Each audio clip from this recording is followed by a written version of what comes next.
తెలంగాణ రాష్ట్ర పారిశ్రామిక పురోగతికి కేంద్ర ప్రభుత్వం సహకరించాలని మంత్రి కేటీఆర్ విజ్ఞప్తి చేశారు.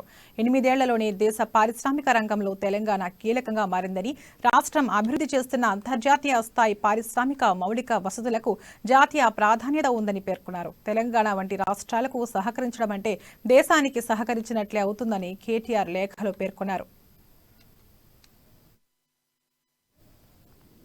తెలంగాణ ప్రభుత్వం పారిశ్రామిక రంగంలో చేపట్టిన కార్యక్రమాలకు రానున్న కేంద్ర బడ్జెట్లో నిధులు కేటాయించాలని కోరారు. పారిశ్రామిక రంగంలో తెలంగాణ ఎంతో కీలకమని, తెలంగాణకు ప్రధాని మోడీ ప్రభుత్వం ఇచ్చిన వాగ్దానాలు నిలబెట్టుకునే సమయం ఆసన్నమైందని కేటీఆర్ లేఖలో పేర్కొన్నారు. రాష్ట్ర అభివృద్ధి పట్ల తన నిబద్ధత చాటుకునేందుకు కేంద్ర ప్రభుత్వానికి రాబోయే బడ్జెట్ ఉత్తమ సందర్భమని వ్యాఖ్యానించారు.